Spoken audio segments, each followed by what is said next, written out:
안녕하세요 여러분. 금요일 아침 상승미소입니다. 현재 시간 목요일 밤 9시 14분입니다. 현재 달러 원 환율은 1200원, 1206원입니다. 1200원을 돌파한 환율.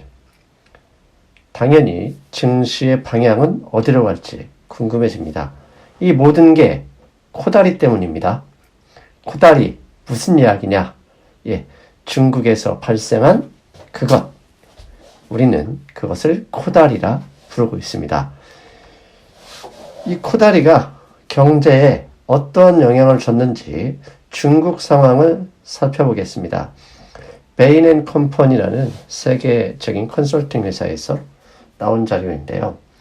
2020년 코다리가 발생한 이후로 중국의 GDP는 최대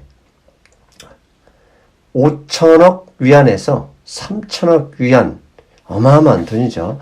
이 GDP가 지금 현재 사라지고 있다. 아니 사라졌다기보다는 GDP가 축소됐다라고 얘기하는 게 맞겠네요. 이렇게 축소되고 있습니다. 이번 코다리 사태는 과거 조류독감, 사스하고는 비교가 되지 않습니다. 사스만 하더라도 30분의 1, 최대는 50분의 1 수준밖에 되지 않았죠. 그만큼 코다리가 중국 경제, 그다음에 중국 경제는 당연히 글로벌 경제의 일부분이니까 이 전체 경제에도 압도적인 영향을 주고 있다. 이렇게 말씀드릴 수 있고요. 엊그제 골드만삭스는 최악의 공우 중국의 1분기 GDP 성장률이 제로가 될 수도 있다라는 리포트를 냈습니다. 지금 보시는 그림 0이죠. 0. 즉 작년 4분기 2019년 4분기 이후 경제 성장률이 성장하지 않고 그냥 제로 정체됐다. 즉 그렇게 예상을 해야 된다라는 리포트까지 발행을 했습니다. 물론 오른쪽 빨간 박스 보시는 것처럼 2분기, 3분기, 4분기 이후 회복을 해서 2020년 전체 경제 성장률은 약 6% 밑에 5.5% 정도 회복할 것이라 보고 있고요. 2021년에는 다시 이게 이어져 6%까지 높아질 것이다. 이런 추측을 했습니다. 중요한 건 1분기죠.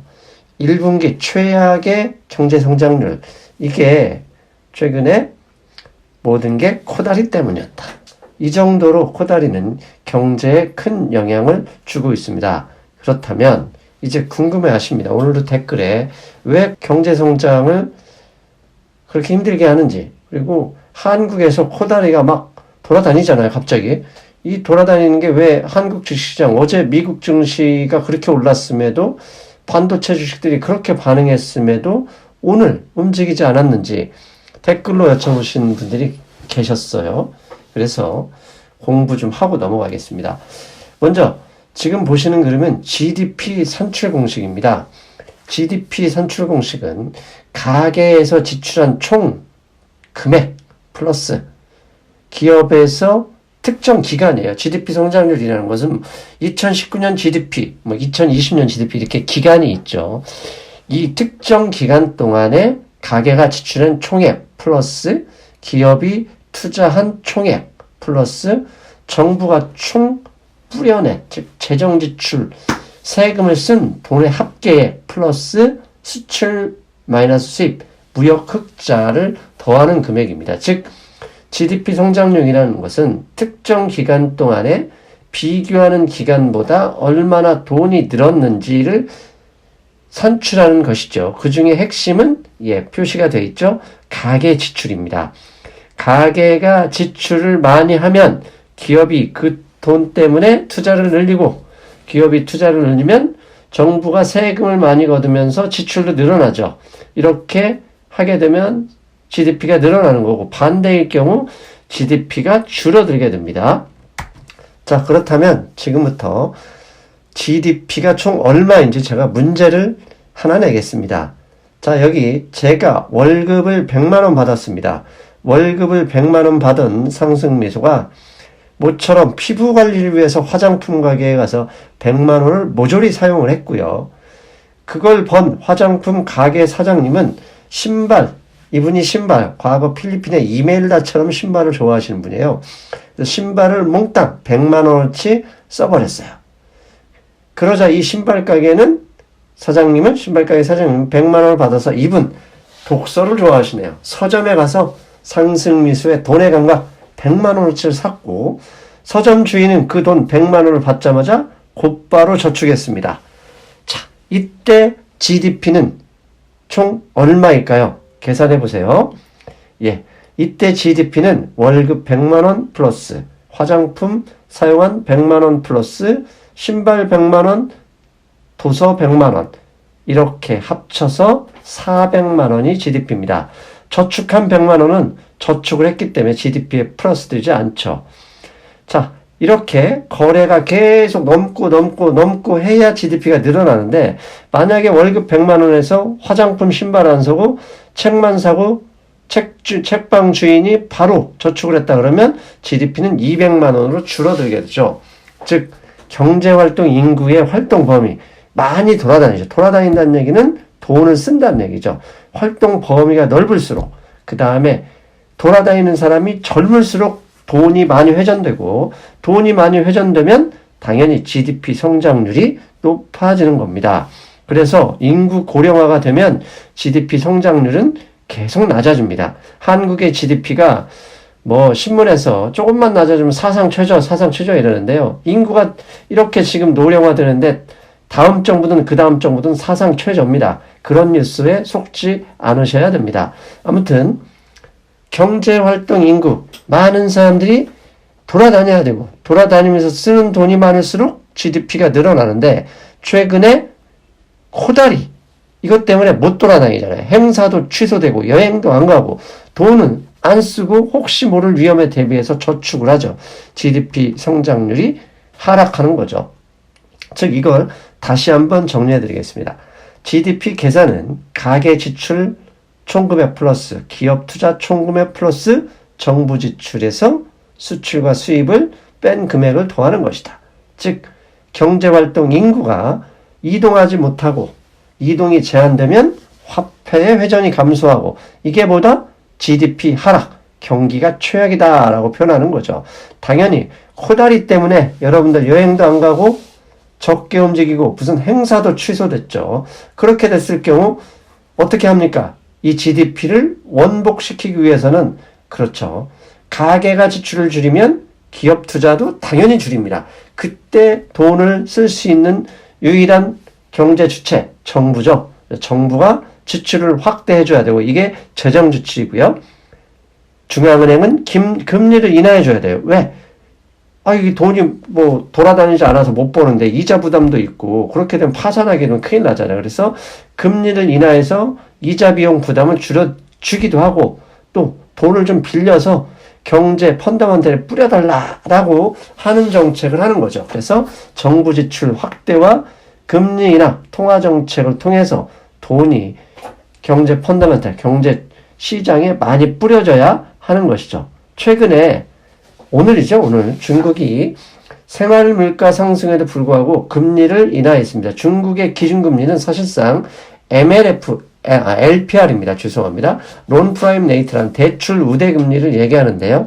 이 금리를 0.1% 낮췄습니다. 이게 곧 기준금리를 인하한 것인데요. 이게 코다리 때문이죠. 코다리로 돈이 안 풀리자 일단 이자 비용을 줄여주기 위해서 금리를 인하했는데, 중국이 현재 금리를 정상적에서는 인하할 수 없는 상황이에요. 왜냐하면 돼지고기 가격, 최근에 이 코다리 때문에 물가가 어마어마하게 상승했는데도 불구하고 시장에 우리는 경기 부양한다라고 신호를 줄 필요가 있었거든요. 그래서 심리가 개선되는 효과를 노렸던 거죠. 그런데 이게 중국의 중앙은행만 이런 정책은 아니죠. 중국 정부도 이 신문에서 보는 것처럼 부양 강도에 고심한다. 한마디로 6% 성장을 물 건너 갔지만 마지노선은 5.6% 경제 성장률, GDP 성장률을 사수하기 위해서 세금 인하 등 여러 가지 돈을, 정부 부양 정책을 통해서 돈을 풀어내겠다, 이 얘기도 하고 있습니다. 즉 어떻게든 심리적으로 위축된 사람들을 돌려 세워서 돈을 쓰게 해야 돈이 돌고 돌고 돌아서 경제가 좋아지기 때문이죠. 이렇게 중국의 인민은행과 중국 정부의 재정정책이 되면 돈이 많이 풀리겠죠? 그러면 중국의 화폐 가치가 떨어지죠. 그 화폐 가치는 환율, 달러 대비 위안의 환율로 그대로 확인할 수 있는데요. 최근 위안화 환율이 점점 달러 대비 상승하고 있습니다. 즉 위안화가 절하되는 거죠. 어느새 지난 1월 초만 하더라도 그때 미국과 중국 페이스원 그 협상 타결 때문에 저렇게 빠졌죠. 6.85까지 떨어지던 달러 대비 위안화 환율이 어느새 오늘 밤 현재 7.03까지 올랐습니다. 왜? 코다리 발현 때문이죠. 코다리 발현 때문에 경제가 안 좋아지니까 중국 정부가 돈을 뿌릴 것이다 하면서 시장은 먼저 반응하는 거죠. 이게 중국만이 아니죠. 일본에서도 똑같은 이런 과정을 겪고 있습니다. 일본 최근에 GDP, 특히 4분기 GDP 성장률이 연율 형성할 때 마이너스 6.3%였어요. 작년 제가 알기로는 일본이 10월 1일부터인가요? 소비세를 인상을 했죠. 우리나라 얘기하면 부가가치세를 인상을 했어요. 인상을 하자마자 소비가 줄었고 한국인 관광객이 아베의 허치 때문에 안 가기 시작해서 저부터도 안 갔죠. 그런데 며칠 전부터는 일본 그 크루즈 이런 문제로 인해서 지금도 하락하고 있는데 코다리, 이 코다리 때문에 일본 엔화가 급등했습니다. 이게 만만치 않은 얘기죠. 앞에서 보시는 그림은 달러 대비 엔화의 환율입니다. 붉은색 보이죠? 저게 1월 중순, 우리 2월 초까지입니다. 코다리 문제로 화면에 보시는 그림은 달러 대비 엔화의 환율입니다. 1월 중순에서 2월 초까지 일본 엔화는 110엔에서 108엔까지 강세를 보였습니다. 달러 대비 하락했다는 얘기는 엔화 강세였죠. 왜? 중국산 코다리 문제 때문에 안전자산으로 엔화가 인식이 됐던 것이죠. 그런데 2월 초부터 방향을 틀기 시작해서 연 이틀 급등, 엔화 약세, 어느새 112엔이 됐습니다. 달러당. 이게 무슨 얘기입니까? 예. 코다리 문제로 일본 환자가 발생하고 사망자가 나타났다. 거기에 경기 침체가 계속될 수 있다. 당연히 일본 정부가 이를 타개하기 위해서 돈을 좀 뿌릴 수 있을지 모르겠다. 뿌릴 가능성이 충분히 있다고 시장이 먼저 반응하는 것이죠. 그런데 이 코다리 문제가 중국 일본만의 문제가 아닙니다. 수요일 대구의 신천지죠. 신천지. 제가 종교 얘기는 웬만하면 하지 않겠습니다. 그 신천지 예배 그 신자 중에 한 분이죠. 한 분이 확진자로 판명이 됐고 순식간에 하루 사이에 목요일까지 53명, 그 다음에 밤에는 사망자까지 발생했습니다. 한마디로 갑자기 늘어나는 이 한국산 코다리 문제, 이것 때문에 수요일 한국 시간으로는 목요일 새벽에 미국 시장에서 반도체 주식이 급등했지만 오늘 한국 시장은 어제도 오늘 또 전혀 움직일 기미가 보이지 않았습니다. 그게 왜 그런지, 이 코다리 문제가 얼마나 심각하게 증시에 영향을 줄 수 있는지 살펴볼 필요가 있겠죠. 마케팅 S커브, 코다리 문제가 발생했을 때 한 달 전에 제가 이걸로 설명을 드렸죠. 저는, 그리고 여러분도, 그 다음에 우리나라 웬만한 분들은 코다리 문제는 우리나라 문제가 아니다. 이거 잘 완전히 해결될 가능성이 높다라고 봤었는데 갑자기 수요일, 목요일 전국적으로 퍼지고 있습니다. 제주에서도 발생했다고 하고요.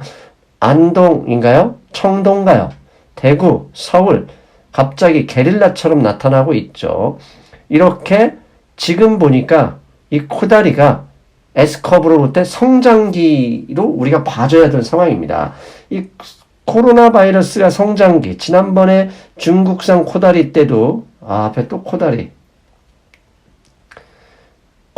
부분 때문이라도 이걸 파악할 필요가 있는 거죠. 성장기에는 전국적으로 퍼진다. 사망자가 발생한다. 즉 수요일과 목요일에 코다리가 발생했고 이게 주가에 영향을 줬는데요. 성수기까지 시간이 짧다 하더라도 충분히 증시에 주식시장에 영향을 줄 수가 있는 거죠. 다행스러운 건 이 코다리는 기온이 올라가고 습도가 높아지면 이제 잡힐 가능성 잦아들 수 있다고 하는데요. 그럼에도 불구하고 결국 성장기에 진입한 것으로 판단이 되기 때문에 이게 단기로 마무리될 가능성도 있다 하지만 주식시장에는 영향을 줄 수밖에 없는 상황이다. 제발 중국의 진정세와 날씨의 상황이 좋아져서 단기적으로 성장기가 성숙기로 진행이 되어야 하지만 그렇다 하더라도 단기적이라 하더라도 최소한 일주일 정도는 시간이 필요할 거고 그 일주일 동안 우리 증시는 영향을 받을 수밖에 없다. 왜? 어제 방송에서 말씀드렸잖아요. 글로벌 기업의 순이익 일정 수준 떨어지자마자 약 10% 떨어지자마자 한국은 더 많이 영향을 받는다. 영국 다음으로 한국 기업이 글로벌 순이익 감속에서 영향을 크게 받는다. 화면에서 보여드렸고요. 그렇다면 우리가 이제부터는 어떻게 이 코다리 성장기에 우리가 대응해야 될지 그 점 정리하고 방송 마치겠습니다. 일단 코다리 개체수가 진정이 확인될 때까지는 이렇게 못 올라가거나 아니면 반대로 하락할 가능성이 충분합니다. 그래서 도대체 이게 어떻게 얼마나 어디까지 흔들릴 가능성이 있는지 파악하고 싶다면 지금부터는 원달러 환율을 관찰하고 있어야 됩니다. 왜? 항상 환율은 원인이 아니라 결과고요. 그 결과 외국인 투자 자금이 들어오지 않고 나간다. 시장이 흔들릴 가능성이 있다. 그러면 환율은 상승을 하죠. 달러 대비. 이렇다면 이 앞으로 추가적인 현재 1206원이 다 돼 있는데 이 환율이 10원, 20원으로 넘어갈 수 있는 상황은 어떤 게 있느냐? 서울 지역에서 추가로 확진 환자가 발생하거나 사망자가 나타날 경우죠. 그리고 지금 현재 전국으로 퍼지긴 했지만 주요 몇 군데만 이렇게 한정돼 있거든요. 그게 아예 전국적으로 더 빠르게 퍼져나간다. 그러면 환율이 바로 반응할 가능성도 충분합니다. 한국산 코다리가 확산된 직후부터 우리 달러원 환율이 곧바로 반응을 했죠. 1월 초부터 그 위안화 환율과 같이 움직였고 그 다음에 최근에는 이제 중국이 어느 정도 진정세를 보이겠다 싶어서 1180원까지 내려왔던 이 달러원 환율이 지난 화수목 3일 동안 훅 올랐습니다. 그 이유는 뭐죠? 코다리 때문입니다. 코다리가 전국적으로 확산돼 버린다 그러면 앞에서 GDP 공식 보셨잖아요. 경제 성장률 최악으로 꼬꾸라질 수 있다는 거. 그것 때문에 이렇게 환율이 미리 반응한 거예요. 그래서 즉 증시, 주식 투자자라면 달러 원 환율을 실시간으로 참조하면서 매매 전략을 짜는 것이 돈을 지키는데 안전하다. 그렇게 말씀드릴 수 있고요. 그 다음에 이렇게 단기적으로 퍼지고 있는데 순식간에 사라질 수는 없고요. 주말에 전국적으로 더 퍼질지 이 여부 주시하고 있어야 되겠습니다. 그래서 당연히 내일 금요일 시장에서도 안전하게 움직여야 되겠죠. 그 다음에 한 가지 좀 더 보셔야 될 게 지금 화면에 한국 10년 만기 국채금리입니다. 국채금리가 현재 오늘 종가 기준으로 1.506까지 떨어졌습니다. 지난 8월이죠. 8월에 1.17%까지 떨어졌던 이 10년 만기 채권금리가 올라가다 다시 떨어지고 있는데요. 만약에 확진자가 얼마나 더 늘어나느냐, 특히 서울 지역, 그 다음에 앞에서 언급한 대로 전국적으로 확산이 되냐, 그 여부에 따라서 금리는 더 하락할 가능성도 있고요. 만약 현재 1.506%에 있는 10년 만기 국채금리가 추가로 더 하락해서 1.3% 정도 된다. 그러면 한국은행이 기준금리를 인하할 가능성도 염두에 두고 대응을 하셔야 된다 말씀드리겠습니다. 자, 마지막으로 코다리가 막아도 강물은 바다로 흘러가게 되어 있습니다. 하락하는 동안 보수적으로 반도체 분할 매수는 유효하다. 그 점 말씀드립니다. 그런데 제가 오늘 커뮤니티 게시판에 그런 이야기를 했죠. 현금 비중을 좀 확대하는 것도 좋겠다. 이게 이런 의미가 있습니다. 반도체 분할 매수가 유효한데 현금 비중 확대는 뭐냐? 예. 앞에서 말씀드렸죠. 성장기. 코다리가 성장기다. 그러면 추가로 주가 하락이 이어질 수 있어요. 왜? 이님의 환율이 달러 원 환율이 오늘 증시 마감 직전까지 1199원 뭐 이렇게 됐었는데 지금 현재 1200원 6원까지 올라갔잖아요. 이러면 당연히 증시는 하락 압력을 받을 수밖에 없죠. 그렇다면 만약 내 물량이 너무 많았다 그러면 제가 오전 11시, 10시 좀 넘었을 거예요.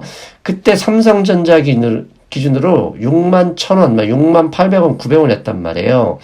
진짜 삼성전자 물량이 많은 곳을 하면 그걸 보고 일부라도 정리했을 가능성이 있어요. 왜? 어차피 성장기에 들어가는 이 코다리 문제는 추가 하락이 가져올 가능성이 있으니 일부라도 하락 후에 좀 더 싼 가격에 재매수 전략도 괜찮다는 의미였거든요. 다시 정리하면 물량이 그렇게 많지 않고 현금 비중이 어느 정도는 충분하다 그러면 주가 하락 시에 반도체 분할 매수 그대로 유효합니다. 하지만 나는 좀 투자에 있어서 좀 어느 정도 고수고 물량이 너무 많아. 그런 분이라면 이미 늦었을 수는 있어요. 오늘 제가 커뮤니티 게시판을 보고 올렸던 글을 보고 그대로 전략을 짰던 분들은 분명히 계실 거라고 봅니다. 오늘 댓글에서도 그런 걸 몇 분 봤거든요. 이미 늦으시는 분이라면 이제 그 시기는 지났으니 일단 버텨야 되겠죠. 그 다음에 현금 비중이 충분하신 분들은 분할 매수 하시고요. 그 다음에 현금이 내일 뭐 유입된다 그러면 너무 한꺼번에 쏘지 마시고 주말에 이 코다리가 얼마나 퍼지는지 그 여부 확인하면서 대응하셨으면 좋겠다. 이게 제 설명입니다. 아무튼 오늘은 여기까지고요. 저는 일요일 금융시장 브리핑에서 뵙겠습니다. 여러분 안녕.